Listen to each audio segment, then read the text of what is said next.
Assalamualaikum warahmatullahi wabarakatuh. Kami dari kelompok 8 akan mempresentasikan tentang risiko pasar, risiko kredit, dan risiko likuiditas yang beranggotakan Nizar Khairul Anam, NPM 0162, yang kedua Azan Fani, NPM 0174, yang ketiga Abdul Rozak, NPM 0157, dan Akid Asngari, NPM 0190. Manajemen risiko. Saya akan sedikit menjelaskan tentang manajemen risiko. Manajemen risiko yaitu segala proses kegiatan yang dilakukan semata untuk meminimalkan bahkan mencegah terjadinya risiko di perusahaan. Di dalamnya ada kegiatan identifikasi, perencanaan, strategi, tindakan, pengawasan, dan evaluasi terhadap hal-hal negatif yang kemungkinan akan menimpa usaha. Kemudian selanjutnya ada komponen manajemen risiko. Yang pertama, lingkungan internal. Yang kedua, ada penentuan sasaran. Yang ketiga, identifikasi peristiwa. Yang keempat, penilaian risiko. Yang kelima, tanggapan risiko. Yang keenam, ada aktivitas pengendalian. Yang ketujuh, informasi dan komunikasi. Dan yang terakhir ada pemantauan atau monitoring. Risiko kredit. Risiko kredit biasanya dikenal dengan risiko potensial yang mana pihak lawan akan gagal untuk melakukan pembayaran atas biologisnya berkaitan dengan batas waktu yang disetujui. Risiko kredit ini muncul di hampir semua instrumen untuk mengubah level dan ada banyak teknik untuk meringankan risiko seperti itu. Bisnis perbankan tradisional berdasarkan pada pelaksanaan pemberian pinjaman dianggap sebagai risiko bisnis kredit karena kemampuan bank untuk meminimalisir risiko kredit adalah era sumber keuntungannya. Perbedaan instrumen keuangan yang dipraktekkan oleh bank syariah dengan bank konvensional. 1. Pada transaksi merubah bank syariah dihadapkan pada risiko kredit saat bank menyerahkan aset kepada klien tetapi tidak menerima pembayaran dari klien tepat pada waktunya. 2. Pada perjanjian buy al-salam 1 istisna bank dihadapkan pada risiko kegagalan untuk mensuplai tempat, waktu, atau untuk mensuplai keseluruhan atas gagal untuk mensuplai kualitas barang sebagaimana yang dinyatakan dalam kontrak yang menyebabkan penundaan atau kegagalan dalam pembayaran. 3. Pada investasi mudharabah di mana bank syariah masuk ke dalam perjanjian mudharabah sebagai pemimpin dengan mudharib luar agen berkaitan dengan masalah klasik antara pemimpin agen. Bank syariah dihadapkan untuk menambah risiko kredit. Risiko pasar. Risiko pasar untuk institusi keuangan muncul dalam bentuk penggerakan harga yang tidak baik seperti hasil risiko tarif pendapatan, tarif black market, risiko tarif suku bunga, tarif pertukaran asing, risiko FX, modal sendiri, dan harga komoditas. Risiko harga yang dimiliki dampak potensial atas nilai keuangan aset.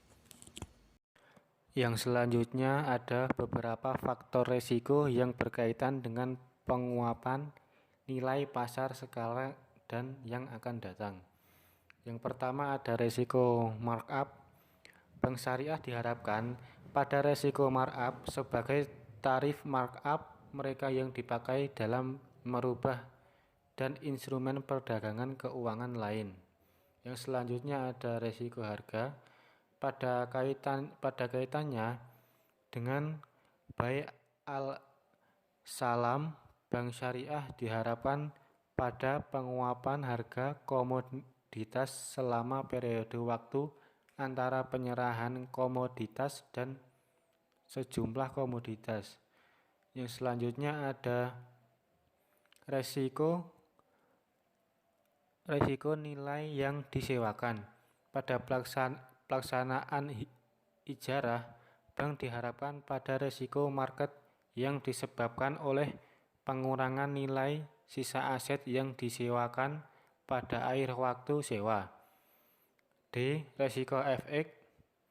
Penggerakan tarif pertukaran asing adalah resiko transaksi lain yang muncul dari bentuk penangguhan perdagangan atas sejumlah kontrak yang ditawarkan oleh bank syariah. Yang terakhir ada resiko perdagangan sekuritas.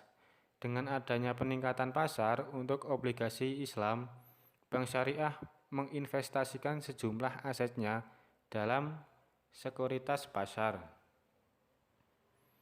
Next ada bentuk resiko investasi. Yang pertama, bentuk investasi modal membutuhkan penambahan monitoring untuk mengurangi informasi asimetris. Yang kedua ada baik mudarobah dan musyarakah adalah perjanjian pembagian utang rugi dan dihadapkan pada kerugian modal terlepas dari monitoring yang sesuai. C. Investasi modal berbeda dari investasi pasar saham, tidak memiliki pasar sekunder. Yang D. Investasi modal tidak dapat menyebabkan pendapatan tetap. Next ada resiko likuiditas.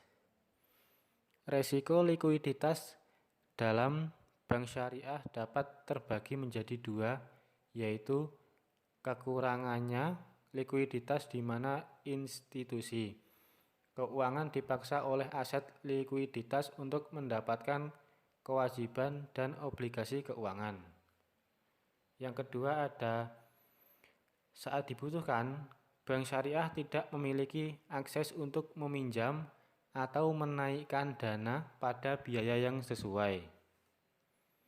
Yang selanjutnya akan dijelaskan oleh Mas Azan. Selanjutnya ada risiko likuiditas, dapat dianggap sebagai risiko yang paling fatal yang dihadapi oleh bank syariah, yaitu ketersediaan yang terbatas atas gabungan pasar uang syariah dan pasar bank intra. Pasar sekunder yang dangkal adalah sumber risiko likuiditas yang lain. Adanya jalan masuk bagi manajemen likuiditas yang tersedia untuk bank konvensional. Beberapa karakteristik instrumen Islam juga dapat menjadi penyebab risiko likuiditas bagi bank syariah. Bank syariah memiliki jumlah dana yang agak besar dalam rekening koran yang merupakan deposit permintaan dan dapat diambil kapanpun. Prinsip IFSB atas risiko likuiditas. Institusi keuangan Islam harus menempatkan kerangka manajemen likuiditas. Institusi keuangan Islam harus mengambil alih risiko likuiditas seimbang dengan kemampuannya untuk memiliki perlindungan syariah yang cukup untuk mengurangi risiko. Risiko manajemen liabilitas aset. Risiko manajemen aset dan liabilitas merupakan risiko ketidaksesuaian neraca keseimbangan yang berasal dari perbedaan tempo dan kondisi portofolio bank atas aset dan liabilitasnya. Menurut teori, bank syariah menghadapi ketidakcocokan aset dan liabilitas yang lebih rendah daripada pihak konvensional. Terima kasih. Sekian presentasi dari kelompok kami. Jika ada kesalahan, kami mohon maaf sebesar-besarnya. Assalamualaikum warahmatullahi wabarakatuh.